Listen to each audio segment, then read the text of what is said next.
Hello नमस्कार साथियों, कैसे आप लोग। डी लर्न में आपका बहुत बहुत स्वागत करता हूं और आशा करता हूं कि आप सभी स्वस्थ होंगे। तो हम बाल विकास के कुछ प्रश्न कर रहे थे जो कि इम्पोर्टेंट है, जो पिछले सालों में पूछे जा चुके हैं। ये प्रश्न आपको C TET, M P TET, U P TET, REET, जहाँ पर भी बाल विकास पूछा जाता उनके लिए बहुत ही हेल्प करने वाले हैं। पहला प्रश्न ये रहा आपके सामने। कक्षा में मूल्यांकन के लिए शिक्षकों को विविध विधियों का प्रयोग करना चाहिए। कारण कह रहा है कि एक कक्षा में बच्चों की सफलता और असफलता को केवल पेपर पेंसिल परीक्षण द्वारा सही रूप से पूर्ण निर्धारित नहीं किया जा सकता। ऑप्शन नंबर ए है, ए और आर दोनों सही है और आर ए की व्याख्या भी करता है। ऑप्शन नंबर दो है, ए और आर दोनों सही है और आर ए की व्याख्या नहीं करता है। और ऑप्शन नंबर तीन है, ए सही है लेकिन आर गलत है। और चौथा ऑप्शन है, ए और आर दोनों सही है। तो इसका आंसर आपको कमेंट बॉक्स में बताना था और बहुत से कमेंट हमारे पास आए भी थे, तो उसके लिए बहुत बहुत धन्यवाद कहना चाहूँगा। तो इसका राइट आंसर होगा ऑप्शन नंबर 1, ए और आर दोनों सही है और आर ए की व्याख्या भी करता है। ओके, नेक्स्ट प्रश्न कह रहा है कि किसी संप्रति को पहचानने के लिए एक अध्यापिका विभिन्न उदाहरण प्रस्तुत करती है और उनके बाद विद्यार्थियों को उन उदाहरण के द्वारा एकत्रित जानकारी के आधार पर नियम निर्धारित करने को कहती है। इस क्रिया में अध्यापिका किस अधिगम का इस्तेमाल कर रही है? तो बिल्कुल सरल है, यहाँ पर निगमनात्मक, आगमनात्मक, अनुक्रमात्मक। ओके, तो बाद में नियम का निर्धारण करना मतलब कि आगमन विधि यहाँ पर आ जाएगी। अगर आपको बोला जाता है कि पहले नियम फिर बाद में उदाहरण, तो आपको फर्स्ट पे टिक लगाना था, लेकिन यहाँ पर पहले उदाहरण प्रस्तुत किया जा रहा है फिर बाद में नियम के आधार पर। तो इसका राइट आंसर होगा ऑप्शन नंबर 2। ओके, नेक्स्ट प्रश्न कह रहा है कि कक्षा नियमन में विद्यार्थी की सहकारिता हेतु एक अध्यापिका को क्या करना चाहिए? क्या स्वयं ही कठोर और अटल नियमों का निर्धारण करना चाहिए, या विद्यार्थी को दुर्व्यवहार के बारे में अभिभावक के बारे में बार बार शिकायत करना चाहिए, या मापदंडों का पालन न करने पर विद्यार्थी को भत्सना? और ऑप्शन नंबर 4 है, मापदंडों और नियमों को स्थापित करते समय विद्यार्थी की सहकारिता लेना चाहिए। ओके, तो यहाँ पर स्पष्ट लग रहा है कि पॉजिटिव आंसर आपको सिलेक्ट करना है। तो यहाँ पर मापदंडों और नियमों को स्थापित करते समय विद्यार्थी की भी सहभागिता यहाँ पर रहेगी। इसका राइट आंसर होगा ऑप्शन नंबर 4, मापदंडों नियमों को स्थापित करते समय विद्यार्थी की भी सहभागिता होनी चाहिए। नेक्स्ट पर चलते हैं। वहाँ विकल्प चुनिए जो उन संदर्भों का सही चुनाव करता है जिसमें बच्चे के लिए अधिगम हो पाता है। राइट आंसर होगा ऑप्शन नंबर 3, 1, 2, 3। खेल पहले आएगा, फिर घर, फिर कक्ष।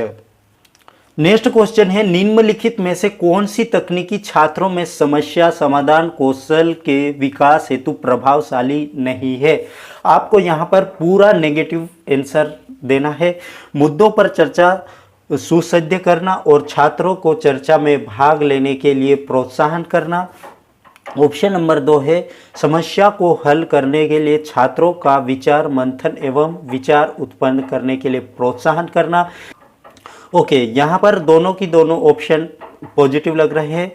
समस्या का समाधान खोजने के लिए छात्रों को विविध प्रकार की शिक्षण सामग्री का प्रदान करना। और ऑप्शन नंबर 4 है, हर समस्या के लिए एक ही जैसी पूर्व निर्धारित चरण और दर चरण की प्रतिक्रिया का इस्तेमाल पर बल देना।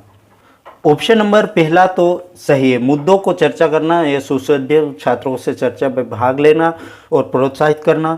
और ऑप्शन नंबर 2 है, समस्याओं को हल करने के लिए छात्रों का विचार मंथन उत्पन्न करना, यहाँ भी प्रोत्साहन करना सबसे पॉजिटिव आंसर है।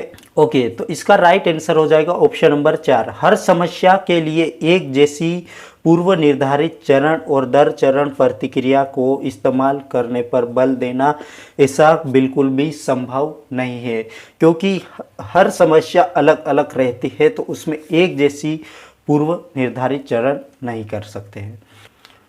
ओके, नेक्स्ट प्रश्न कह रहा है कि निम्नलिखित में से कौन सी एक संरचनावादी कक्षा का अभिलक्षण है। तो दोस्तों, आपको कमेंट बॉक्स में कमेंट करके बताना है कि संरचनावादी का सिद्धांत किसने दिया है।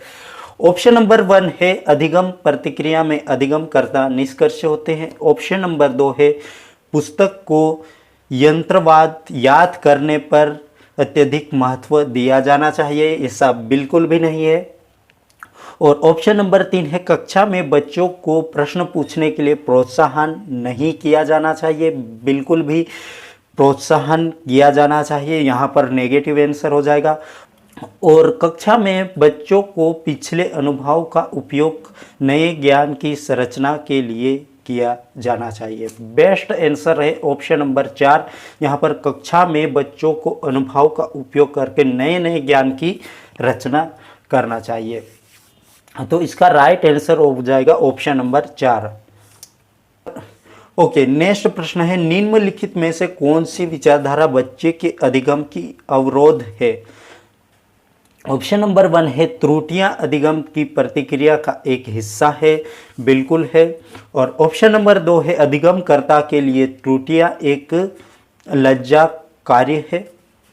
और ऑप्शन नंबर 3 है अधिगमकर्ताओं की संकल्पना समझ में अंतरालों की जानकारी देता है। और ऑप्शन नंबर 4 है अधिगमकर्ताओं को डांट के भय के बिना त्रुटियां करने के लिए मौका मिलना चाहिए।